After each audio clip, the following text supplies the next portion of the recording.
While the balanced scorecard can help us to have a better understanding of what our present organizational footing might be, the business model canvas allows us to dive even deeper into how we actually create and deliver value to our end users or customers, illustrating the creation and exchange of value between us and them.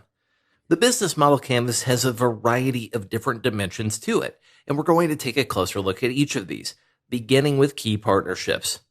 When it comes to the partnerships that our organization might have, working with these partners is often more optimal than handling all of the work that we do internally.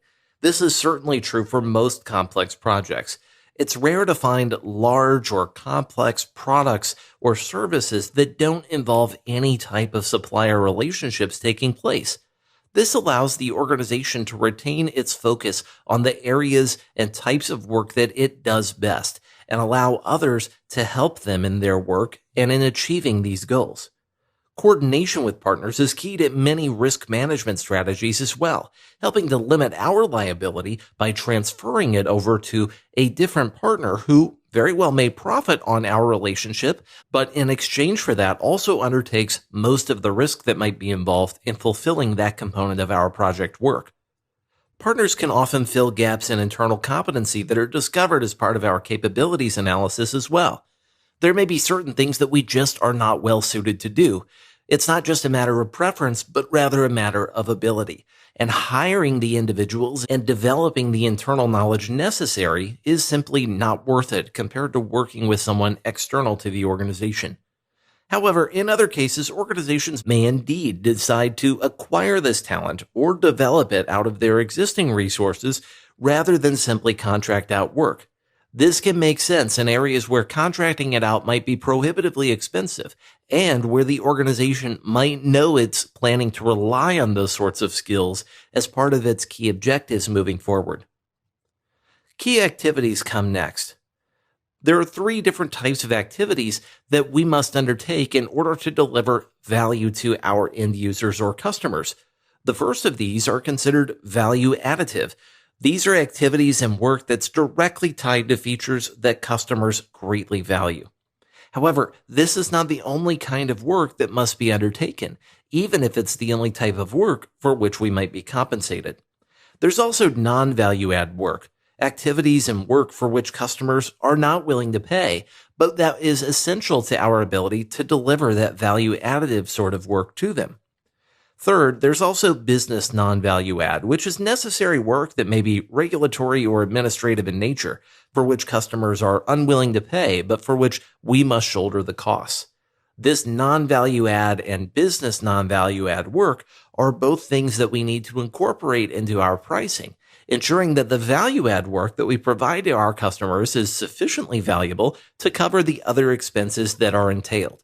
Thinking, for example, of a customer willing to buy a car, they are interested in buying a vehicle to get from a place to place.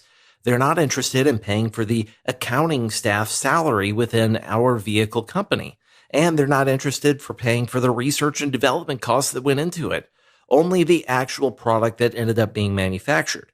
Of course, these other costs still have to be incorporated, and as such, it's important for us to question whether or not we offer sufficient value in the value add component to offset those other burdens that we have to shoulder. Key resources comes next. Key resources include those physical resources, such as machinery, plants, tooling, and other material assets that enable our work, as well as our financial resources, the cash, credit, and sources of liquidity that are necessary in order to fund a business model. Our intellectual resources, our IP, proprietary methods, data and information repositories, as well as our branding and brand equity that we might have. Our human resources are also, of course, of most critical value. This is the staff with requisite training and knowledge that are required in order to conduct the business in question. Different types of resources, we may be able to supplement them by relying on some of the others, but we can't do entirely without.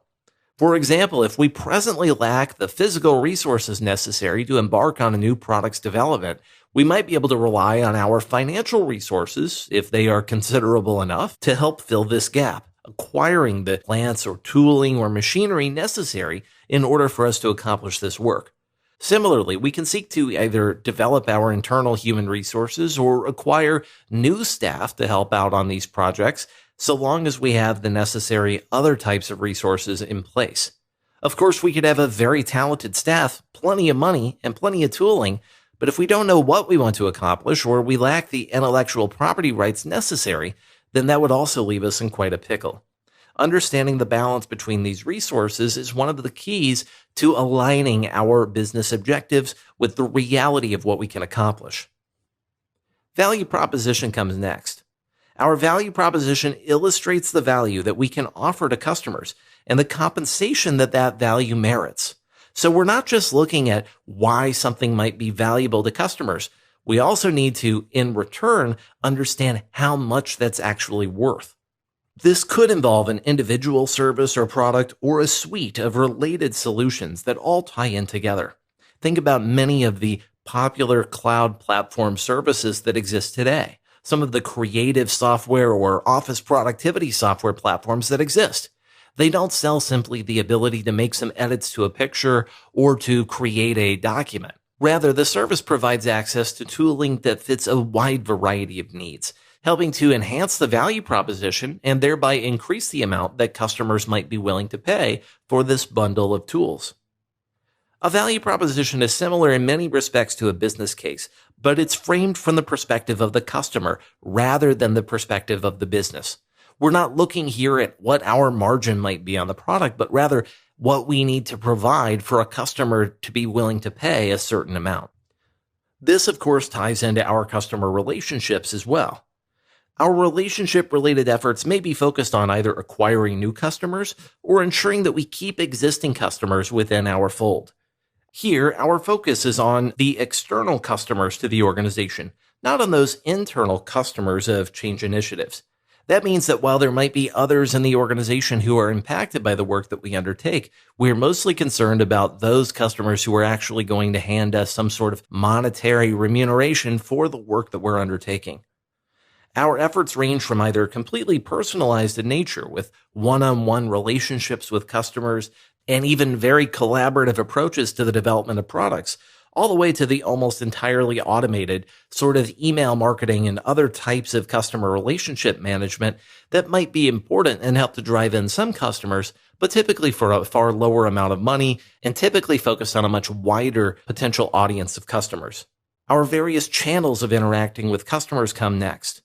These are all of the different methods by which the organization might interact with customers, including our marketing channel, how we help to generate demand from customers in the first place, our distribution channel where we can fulfill that demand with our product, our sales channel where we might actively solicit their business and answer questions that they might have in advance, and our support channel where we continue to provide ongoing services as part of our agreement for that customer's purchase.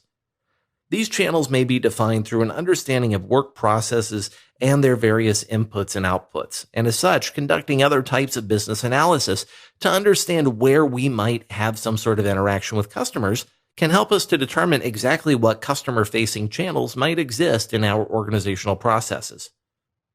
Customer segmentation comes next. These segments are a method of grouping customers based on shared needs and similar characteristics that they might have. For example, they might all own the same product, or they might all share a similar demographic group. These can be helpful in determining the alignment of our products with the value propositions that we are able to offer to fulfill those customer needs. If, for example, we are selling a variety of different types of vehicles, it makes no sense to heavily market a new sedan to a portion of our audience that we know needs to have pickup trucks for the type of work that they do on a daily basis. Just the same, it would make no sense to try and actively solicit sales of one of those large, heavy, fuel-inefficient trucks to someone who just needs to commute back and forth from work and is very environmentally conscious. Factors like profitability and distribution channels may also be helpful in defining our customer segments. So looking not just at what product associations they might have or what demographic sort of information we may have on them, but also the practical methods that we have to actually reach these customers and the marginal benefit that each of those relationships might entail. Cost structures come next. Our cost structures include three key areas. First being the fixed costs that go into the development and the offering of our product to customers. Second being the variable costs that are incurred every time we fulfill our product or service to customers. And the ongoing costs that are required for our support, maintenance, warranty, or other methods of continuing the conversation and the relationship with customers after the sale has taken place. Every business incurs a mix of these three different types of costs, and understanding these from an internal perspective can help us in also shaping the value proposition and in understanding what the business case might be for the products and services that we can offer.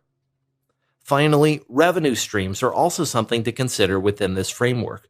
These could include subscriptions or the licensing of content, as well as any transaction or usage fees if it's something that's based on the volume of interactions that a customer might have with our product or service. Traditional sales is, of course, a method of receiving revenue for providing a product to customers, but also lending, renting, and leasing, some of the temporary methods of simulating ownership that can provide a customer with value, but still allow us to recoup some of that value after a certain period of time. The ways of generating revenue that we have at our disposal should be considered in alignment with the value proposition that we offer our customers. After all, if this is something where they receive value on a continuous basis, based largely on our ongoing cost being high of continuing to develop the product, a subscription might well make the most sense. We're continuing to do work, they continue to receive additional benefit, the revenue takes care of the development, and everyone's happy. On the other hand, if it's something where once we've created it, there's no support or ongoing cost related whatsoever, aside from perhaps some warranty claims, then a simple traditional sale might make the most sense. Comparatively, in cases where customers might receive the most value up front and a declining amount of marginal benefit over time, lending, renting, or leasing might make the most sense from their perspective, and it might from ours as well, so long as there's enough value left for us to recoup. Business model canvases can be useful in understanding and optimizing business models to focus on value that's offered to customers.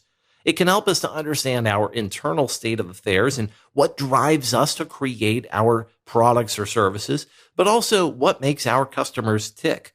What do they find most valuable? And ensuring alignment between these two important dimensions.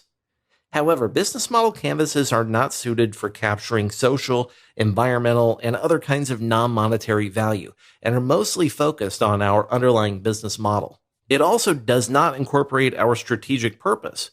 Here, in all of the different dimensions we look at, we're assuming this is something the organization wants to do at a broad level, and we're instead focusing on how the organization can tailor their efforts to best meet customers where they are. So while this is a valuable tool in strategy analysis, it's most valuable only after we have our broad strategic objectives in mind and we're seeking the best path forward.